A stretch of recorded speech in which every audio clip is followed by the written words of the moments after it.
Hello student, welcome to my YouTube channel learn with Navneet classes.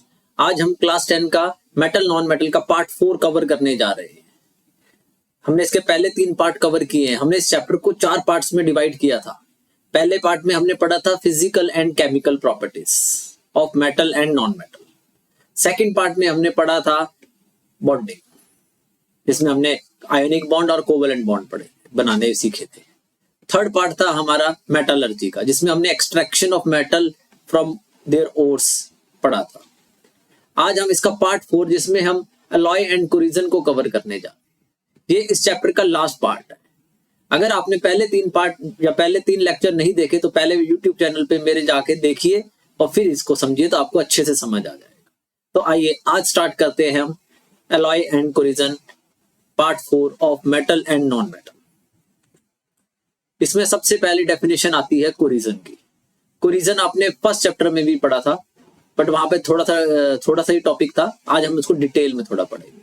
तो corrosion, the eating up of metal by the action of air, water और chemical on their surface. Corrosion किसी भी metal की हो सकती है। किसकी वजह से? कोई एयर हो सकता है, वाटर हो सकता है, या कोई केमिकल के कांटेक्ट में आने से जो उसकी ईटिंग अप हो जाती है मेटल की, इज कॉल्ड कोरिजन।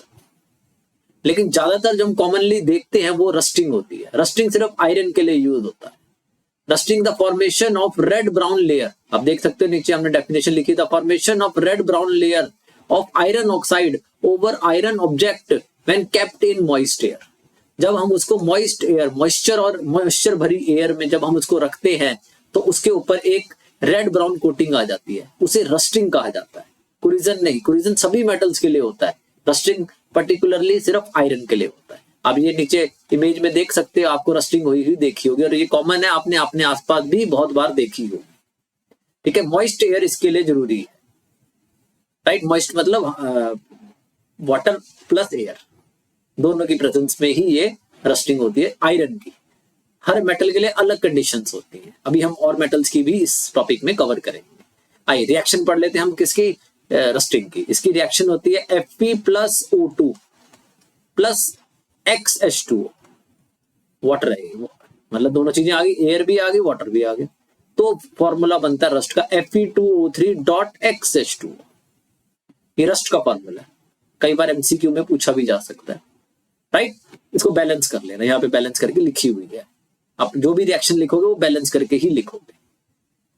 राइट, तो corrosion, the eating up of metal by the action of air, water और केमिकल ऑन देयर सरफेस, और rusting, the formation of red brown coating of iron oxide over iron object when kept in moist air. Clear है? दोनों definition है, difference थोड़ा समझ आ रहा है उनका। कंडीशन नेसेसरी फॉर रस्टिंग, हमें रस्टिंग के लिए हमें क्या क्या चाहिए होता है? 2 चीजें चाहिए होती है, presence of air and presence of water. ये कंडीशन है रस्टिंग के लिए, दोनों चीजों की प्रेजेंस होना जरूरी है। एक होगा नहीं होगा, दूसरा होगा नहीं होगा, जब दोनों होंगे तो ही रस्टिंग होगा। इसका एक एक्सपेरिमेंट भी है, आइए वो भी देख लेते हैं। Experiment to show condition necessary for rusting. इसके लिए हम क्या करते हैं, 3 टेस्ट ट्यूब ले लेते हैं। टेस्ट ट्यूब 1, 2 एंड 3 दिख रहा है।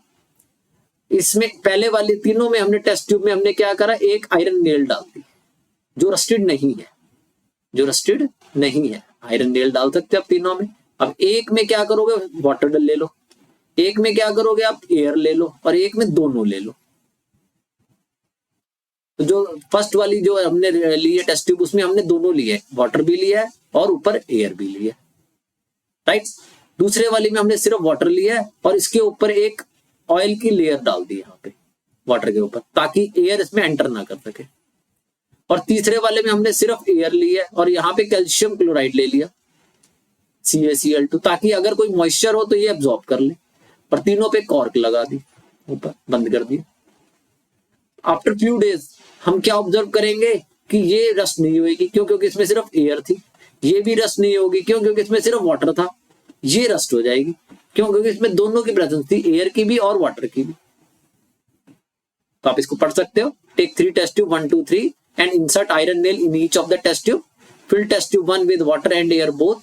Test tube 2 with only water and cover it with layer of oil so that air does not dissolve in it. And fill test tube 3 with air only and take some calcium chloride so that it absorbs water vapor if present inside it. जो भी water vapour होंगे उसके अंदर तीसरी वाली test tube में उसको absorb कर लेंगे.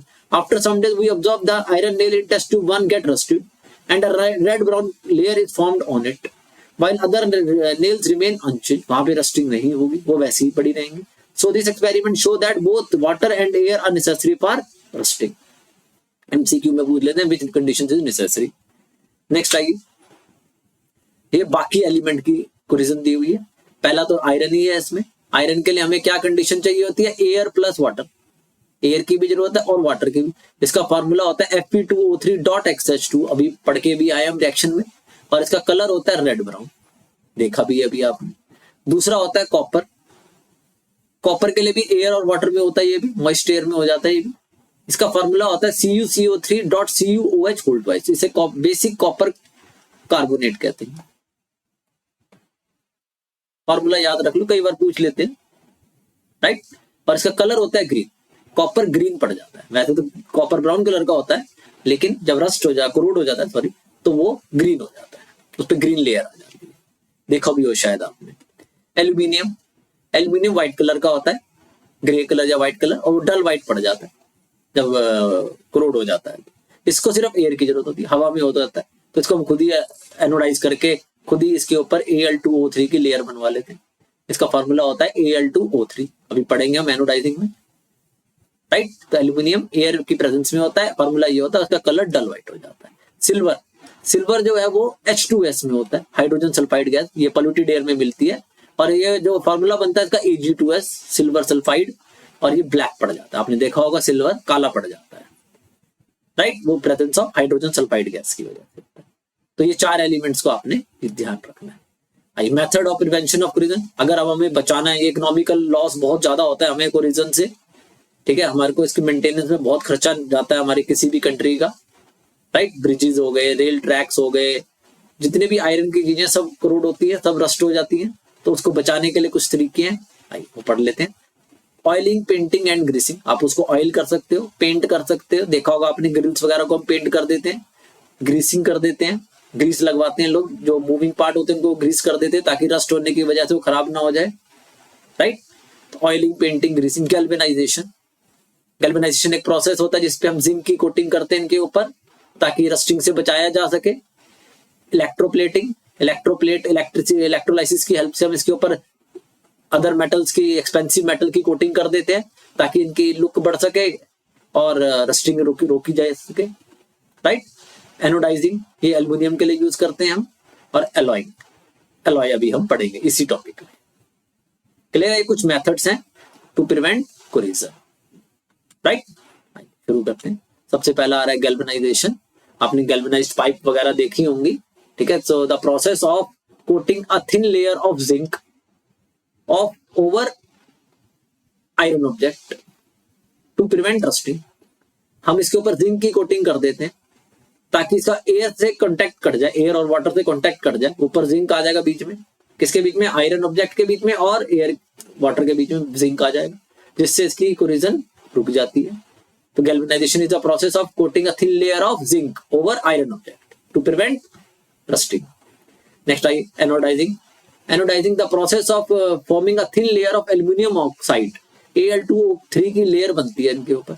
अगर हम नहीं बनाएंगे तो ये बनी जाएगी. तो हम क्या करते हैं, यूनिफॉर्म लेयर बना देते हैं खुद ही. और एक बार जब ये लेयर बन जाती है तो ये फर्दर कोरिजन को रोक देती है, राइट. तो हम उसके लिए एनोडाइजिंग का प्रोसेस लगाते हैं. The process of forming a thin layer of aluminium oxide Al2O3 जो over aluminium object by making it as anode during electrolysis of dilute sulphuric acid is called anodising. ये हो रखा है आपने, देखो एल्यूमिनियम की बनी हुई है ये, राइट. इसके ऊपर हमने क्या करा, इसको एल्यूमिनियम एनोड बना के ड्यूरिंग इलेक्ट्रोलाइसिस सेल होता है जो, उसमें हमने एनोड बनाया था इनको, और कैथोड पे एल्यूमिनियम ले लिया था. और जब हमने करंट पास करा तो उसके ऊपर Al2O3 की लेयर फॉर्म हो गई, राइट. नेक्स्ट आइए एलॉय. ये तीसरा प्रोसेस है. दो प्रोसेस ये हो गए, गैल्वेनाइजेशन, इससे भी हम कोरिजन रोकते हैं. एनोडाइजिंग, इससे भी हम कोरिजन रोकते हैं. अब आ रहा है एलॉइंग. ये भी एक कोरिजन रोकने का ही मेथड है, ठीक है. It is a homogeneous mixture of two और मोर मेटल्स और नॉन मेटल्स, ठीक है. मेटल और नॉन मेटल का होमोजेनियस मिक्सचर होता है, इज कॉल्ड एलॉइंग. आपने देखे होंगे बहुत सारे एलॉय हम डेली लाइफ में यूज करते हैं, राइट। कैरेक्टरिस्टिक्स, इसके कैरेक्टरिस्टिक्स ज्यादा होते हैं than their metals, corresponding metal जिस वो मेटल से बने हुए हैं उससे इनके कैरेक्टर्स ज्यादा होते हैं। ये लेस क्रोजिव होते हैं एलॉय, ये लेस लो इलेक्ट्रिकल कंडक्टिविटी होती है, या हाई रेजिस्टेंस भी लिख सकते हो, हाई रेजिस्टिविटी भी लिख सकते हो यहाँ पे, ठीक है।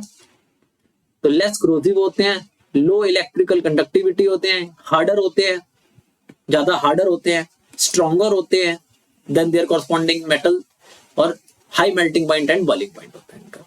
ये पूरा सेंटेंस बना के लिख देना इसको, मतलब alloys are harder than their corresponding metals, alloys are stronger than their corresponding metal. ये कीवर्ड सिर्फ आपको समझाने के लिए लिखे हैं ताकि आपको ये फटाफट याद हो जाए, मगर आपने वहां पे इसको पूरा सेंटेंस बना के लिखना। तो लेस क्रोजिव होते हैं, लो इलेक्ट्रिकल कंडक्टिविटी होती है, हार्डर होते हैं, स्ट्रॉन्गर होते हैं, और हाई मेल्टिंग पॉइंट और बॉइलिंग पॉइंट होता है, इसलिए इनके यूजेस ज्यादा होते हैं। अब ये एलॉय का नीचे देख सकते हैं इमेज, और बहुत सारे एलॉय हैं जो हम यूज करते हैं, राइट। कुछ एलॉय के बारे में हम आगे डिटेल से पढ़ रहे हैं, आइए उसके लिए एक टेबल बनवा दी, उसमें सारे एलॉय एक साथ लिख दिए ताकि आपको याद करने में आसानी हो। ये एलॉय का टेबल है, इससे क्वेश्चन कोई ना कोई 1 आध 2 नंबर में बन ही जाएगा, वेरी इंपॉर्टेंट है ये, इसको ध्यान से करना। आई सबसे पहले ये दोनों एलॉय जो है पहले वाले ये एल्युमिनियम के एलॉय है, दोनों के दोनों, राइट। ये जो दोनों एलॉय है ये दोनों आयरन के एलॉयज हैं, ये जो दोनों है ये है कॉपर के एलॉयज हैं, राइट। और ये गोल्ड के हो गए नीचे वाला। तो ऐसे हमने इनको कैटेगराइज कर लिया और बाकी सब अलग। आई तो सबसे पहले एल्युमिनियम के एलॉय देख लेते हैं। पहला है मैग्नीशियम। मैग्नीशियम होता है मैग्नीशियम प्लस एल्यूमिनियम का मिक्सचर, नाम से ही पता लग रहा है मैग्नीशियम, मैग्नीशियम एंड एल्यूमिनियम। ये साइंटिफिक इंस्ट्रूमेंट बनाने में काम आता है और बीम बैलेंसेस बनाने के काम आता है, राइट। दो यूजेस याद करते जाओ और उनके एलिमेंट्स प्रेजेंट, जो उनके अंदर एलिमेंट है जिससे वो मिलके बना हुआ है, कंपोजिशन जैसे कहते हैं, ये कंपोजिशन है इनका, राइट। तो मैग्नीशियम, मैग्नीशियम प्लस एल्यूमिनियम, नाम से क्लियर हो रहा है। ड्यूरेल्यूमिन, ये भी एल्यूमिनियम का ही एलॉय होता है। एल्यूमिनियम और मैग्नीशियम तो इसमें वैसे ही होता है जैसे ऊपर दिया हुआ है, प्लस मैग्नीज एंड कॉपर साथ में आ जाता है, परसेंटेज का थोड़ा वेरी करता है, राइट। तो इसमें 4 एलिमेंट प्रेजेंट होते हैं, aluminium, magnesium, manganese and copper. ये एयरक्राफ्ट बॉडीज बनाने में और व्हीकल बॉडी बनाने में काम आता है। देखा होगा आपने एयरक्राफ्ट या व्हीकल की बॉडी, जो हमारी कार्स वगैरह होती हैं, उसके कार के पार्ट्स वगैरह वो काफी सारे ड्यूरेल्यूमिन से बनते हैं, राइट। तो ये 2 एलॉय है एल्यूमिनियम के, ड्यूरेल्यूमिन और मैग्नीशियम। नंबर 3, ये दोनों आयरन की है, स्टील और स्टेनलेस स्टील।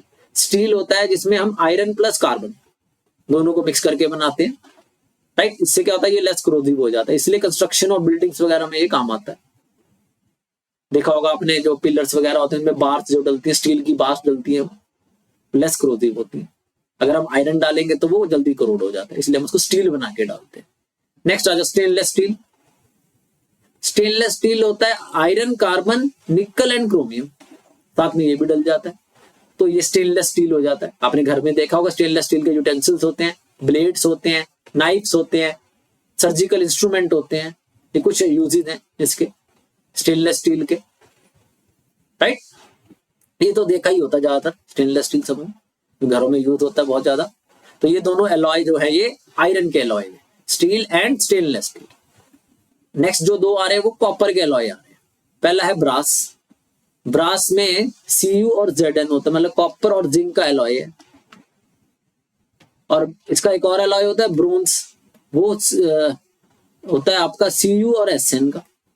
थोड़ा याद रखने का तरीका, इसमें Z आ रहा है तो आप Sn ले रहे हो, इसमें S आ रहा है तो आप Zn ले रहे हो, और ये है तो कॉपर के ही, तो Cu Zn ऊपर हो गया, Cu Sn नीचे हो गया। थोड़ा याद रखने का ट्रिक कोई भी रख सकते हो ताकि कंफ्यूजन ना हो। तो ब्रास बनता है हमारा Cu और Zn, कॉपर और जिंक से बनता है, और इसके यूटेंसिल बनते हैं, ऑर्नामेंट्स बनते हैं। ब्रास का बहुत चीजें बनती है, ठीक है, कोई 2 याद रख लो। यूटेंसिल बर्तन हो गए, ऑर्नामेंट्स देखेंगे आपने ब्रास के बहुत सारे। ब्रोंज होता है Cu और Sn मतलब हो गया आपका टिन, कॉपर और टिन का एलॉय है ये।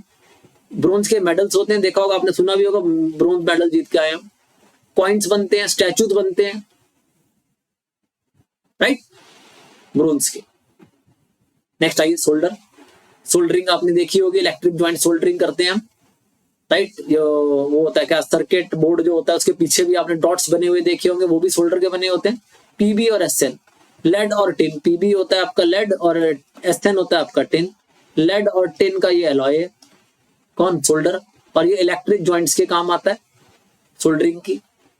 और circuit board, printed circuit board आते हैं, देखा होगा आपने, उसके पीछे भी बने होते हैं, ये सोल्डरिंग की वायर बनी होती है, ठीक है। नेक्स्ट आ जाओ amalgam. Amalgam is an alloy of mercury. इसमें one metal is mercury along with other metal like silver, tin and copper, but one main metal is mercury. mercury का alloy है। amalgam is known by mercury, right? ये dental filling के काम आता है, teeth filling के, और gold extraction में भी काम आता है। तो कोई दो यूजेस याद रख लो, वैसे मेन इसका यूज है टीथ फिलिंग में, राइट। नेक्स्ट आ जाओ एलॉय ऑफ गोल्ड। अब गोल्ड तीन तरह के यूज होते हैं हमारे। पहला होता है आपका 24 कैरेट, 22 कैरेट और 18 कैरेट। ये तो 100% गोल्ड हो गया 24 कैरेट, तो इसका कोई यूज नहीं होता, इसकी ज्वेलरी वगैरह नहीं बन सकती क्योंकि सॉफ्ट होता है। अगर आप इसे ज्वेलरी बनाओगे तो वो डी शेप हो जाएगी बहुत जल्दी, तो बनती ही नहीं है इससे। ज्वेलरी बनती है 22 कैरेट से और 18 कैरेट से। 22 कैरेट में 90% गोल्ड होता है, 10% सिल्वर एंड कॉपर, जबकि 18 कैरेट में 75% गोल्ड होता है, 25% सिल्वर एंड कॉपर। 12.5 कह लो silver, 12.5 copper, right. 25% other metals होते हैं, वो होता है 18 कैरेट का। और ये दोनों जो 22 कैरेट और 18 कैरेट है, ये नीचे लिखा हुआ है, आप देख सकते हैं 22 है, ये 24 है, ये 22 है और ये 18 कैरेट है। ये दोनों नीचे वाले ज्वेलरी में यूज होते हैं, कॉइन्स बनते हैं इनके, और डेकोरेटिव आइटम्स बनती है गोल्ड की, ठीक है। अभी तो बहुत महंगा हो रहा है वैसे, मगर यूज तो फिर भी होता है, राइट। तो ये कुल हमारे कोर्स में ये 9 एलॉय है जो हमें देखनी है। ये टेबुलर फॉर्म में दे दिया, आपको ढूंढने की जरूरत नहीं पड़ेगी, आप यहीं से सीधा इसके कंपोजिशन और यूजेस याद रख सकते हो, इसके ऊपर कोई ना कोई क्वेश्चन बन जाता है। तो ये हमारा लास्ट टॉपिक रहता था मेटल एंड नॉन मेटल का, जिसको आज हमने कवर किया। इससे पहले 3 वाले भी इंपॉर्टेंट, तो लंबा चैप्टर है थोड़ा, इसलिए हमने इसको 4 पार्ट्स में डिवाइड किया ताकि आपको समझने में आसानी हो, याद करने में आसानी हो। होप सो कि आपको ये चैप्टर अच्छे से समझ आ गया होगा। आज के लिए इतना ही, अब हम नेक्स्ट चैप्टर शुरू करेंगे इसका। तो please share, like and comment on my channel. Thank you.